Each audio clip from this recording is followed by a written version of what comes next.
রাত 10টা বাজে হঠাৎ করে কেন মেজো বোনের বাসায় গেলাম এত তাড়াহুড়া করে আপনাদের সাথে ভিডিওটা শেয়ার করবো। আসসালামু আলাইকুম। প্রতিদিন মতন আর একটা নিউ ব্লগ অনেকদিন পর দিলাম। তো যাই হোক, এদিকে হঠাৎ করে রাত 10টা বাজে বোনের বাসায় গেলাম, কারণ হঠাৎ করে শুনে আমার বোনে অনেক অসুস্থ হয়ে গেছে। বোন বলে কথা, না গেলে তো মনটাই মানাইতে পারতেছিলাম না। পরে শুনেই তাড়াতাড়ি করে চলে গেছি বোনের দেখতে। তো এই তো রাতের ভিউটা অনেক সুন্দর আসছে মাশাল্লাহ। তো আমরা আবদুল্লাহপুর পর্যন্ত গেছি অটোতে, পরে গেছি সিএনজিতে। তো সামনে আবার দেখলাম ট্রেন চলতেছে। যেহেতু রাত্রে অন্ধকার অত ভিউ নেই একটু একটু করে নিয়েছি যতটুকু পাচ্ছি আলহামদুলিল্লাহ। তো যাই হোক, আমার বোনে প্রায় অনেক অসুস্থ হয়ে গেছিলো, একবার অবস্থা অনেক সিরিয়াস হয়ে গেছে।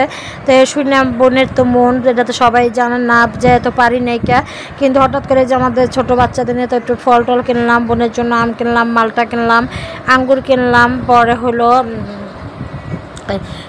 3-4 রকমের ফল নিয়েছিলাম, আনার কিনছি, 4 রকমের ফল নিয়ে গেছি। আর আমার বোন অনেক অসুস্থ হয়ে গেছে, আমি এরকম যাইয়া ভিডিও করি না, এতটুকুই করছি। তো যাওয়ার পর এটা সকালের ভিউ, রাতে যা কোনো ভিডিও কিনে, যেহেতু অসুস্থ আমার কেমন মায়া লাগছিলো যে কি ভিডিওটির মন মানে এমনি খারাপ ছিল। আর সকালে যে আমাদের নাস্তা ছিল সে আলু ভাজি, আম আর ছিল হলো রুটি। তা যাই হোক, এদিকে আবার পুঁই শাক, গ্রামে থেকে আমার মায়ের পুঁই শাক পাঠাইছিল, পুঁই শাক আমার পুকুর কাছে। তারপর আবার কতগুলো ইলিশ মাছ কিনে দিয়ে গেছে আমার বোন জামা, ইলিশ মাছ, বেলে মাছ, চিংড়ি মাছ।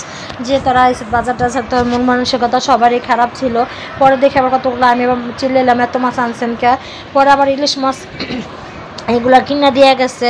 তো এইগুলা কিনা দেওয়ার পর আবার কাটাকাটি করছে, আমরাই রান্না বান্না করছি, আমি কাইটা পুটা দিয়েছি, আমার ফুবু হলো রান্না করছে। আমার ফুবু গ্রামে থেকে আসছে, যেহেতু আমার মা অসুস্থ, আমার মা আসতে পারে না বোনেরা দেখতে।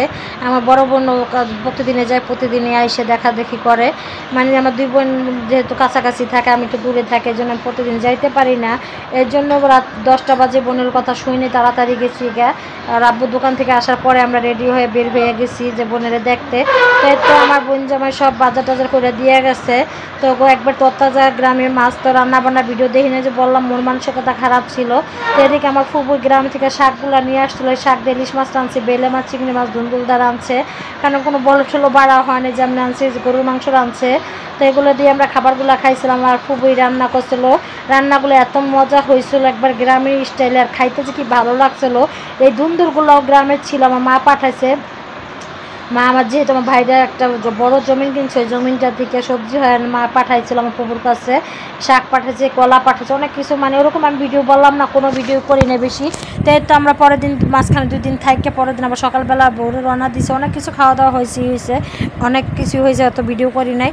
তো আমরা ভোরবেলা রওনা দিয়ে যে ঢাকা শহরে যখন ভোরবেলা রওনা দিলে অনেক ভালো লাগে, অনেক আনন্দও লাগে, মানে একবার পরিবেশটা নিরওয়ালা হয়। দেখেন উত্তরার এদিকটা, এয়ারপোর্টের দিকটা কি সুন্দর খালি জায়গা, মানে এই রাস্তা অনেক জ্যাম পড়ে থাকে, কিন্তু একটু জ্যাম পড়ে না। আমরা যখন আসছিলাম তখন এই দেখেন সুন্দর করে ফ্রেশ মনে আসছিলাম। আর আমার তো প্রচুর ঘুম পাইতেছিল, মানে অনেক গরম ছিল।